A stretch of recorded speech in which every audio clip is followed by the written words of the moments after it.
നമസ്കാരം, പ്രവാസി മലയാളിയിലേക്ക് സ്വാഗതം. 22 വർഷങ്ങൾക്ക് മുമ്പ് ദുരൂഹ സാഹചര്യത്തിൽ കാണാതായ മക്കൾക്ക് വേണ്ടിയുള്ള കാത്തിരിപ്പ് പ്രതീക്ഷ കൈവിടാതെ തുടരുകയാണ് ജിസാനിലെ സൗദി കുടുംബം.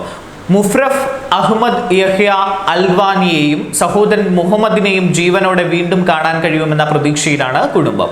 മരിക്കുന്നതിന് മുൻപ് മക്കളെ വീണ്ടും കൺകുളിർക്കെ കാണണമെന്ന ഏക ആഗ്രഹം മാത്രമാണ് തനിക്കുള്ളത് എന്ന് മുഹറഹിന്റെയും മുഹമ്മദിന്റെയും മാതാവ് പറഞ്ഞു. പേടി സ്വപ്നങ്ങൾ തന്നെ വേട്ടയാടുകയും ഉറക്കമില്ലാ രാവുകൾ സമ്മാനിക്കുകയും ചെയ്യുന്നു.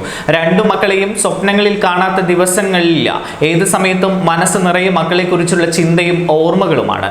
മരണപ്പെടുന്നതിന് മുൻപായി ഇരുവരെയും ജീവനോടെ കാണാൻ കഴിയുമെന്ന പ്രതീക്ഷയിലാണ് താൻ കഴിയുന്നത് എന്നും മാതാവ് പറഞ്ഞു. 22 വർഷം മുൻപ് കാണാതാകുമ്പോൾ മുഹറഹിന് 19 വയസ്സാണ് പ്രായം. സെക്കൻഡറി സ്കൂൾ വിദ്യാർത്ഥിയായിരിക്കെ സൈനിക സർവീസിൽ പ്രവേശനം ലഭിച്ചതായി വിവരം കിട്ടിയതിന്റെ അടിസ്ഥാനത്തിൽ സൈനിക കോളേജിൽ ചേരുന്നതിന് തായിഫിലേക്ക് പോകാൻ മുഹറഹ് തീരുമാനിക്കുകയായിരുന്നു എന്ന് കുടുംബം പറഞ്ഞു.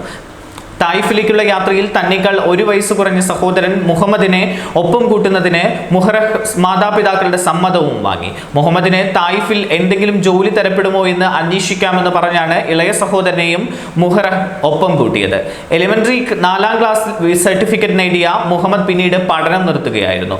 മുഹറഹിന്റെ കൂടെ തായിഫിലേക്ക് മുഹമ്മദ് കൂടി പോകുന്നത് കുടുംബത്തിന് ഇഷ്ടമില്ലായിരുന്നുവെങ്കിലും മകന്റെ അപേക്ഷ മാനിച്ച് ഇവർ സമ്മതം മൂളുകയായിരുന്നു. മുഹറഹിനെയും മുഹമ്മദിനെയും പിതാവ് സൗദി മറ്റു പ്രവിശ്യകളിലേക്കും നഗരങ്ങളിലേക്കും പ്രൈവറ്റ് ടാക്സി ലഭിക്കുന്ന സ്വബയിൽ എത്തിച്ചു. ഏറെ നേരം കാത്തുനിന്നിട്ടും തായിഫിലേക്കുള്ള കാർ ഇവർക്ക് ലഭിച്ചില്ല. കാത്തുനിന്ന് ക്ഷീണിച്ച പിതാവ് സാധനം വാങ്ങാൻ സമീപത്തെ കടയിലേക്ക് പോയി. താൻ ഉടൻ തിരിച്ചെത്താമെന്നും ആ സമയത്തും തായിഫ് യാത്രയ്ക്കുള്ള കാറിന് വേണ്ടി അന്വേഷണം തുടരണമെന്നും പറഞ്ഞാണ് പിതാവ് കടയിലേക്ക് പോയത്.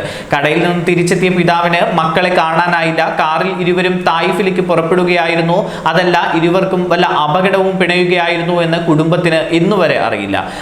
പലയിടത്തും അന്വേഷണങ്ങൾ നടത്തുകയും മാധ്യമങ്ങളിലൂടെ വാർത്തകൾ നൽകുകയും സുരക്ഷാ വകുപ്പുകളെ അറിയിക്കുകയും ചെയ്തെങ്കിലും ഇത്രയും കാലമായിട്ടും ഇരുവരെയും കുറിച്ച് ഒരു സൂചനയും ലഭിച്ചിട്ടില്ല.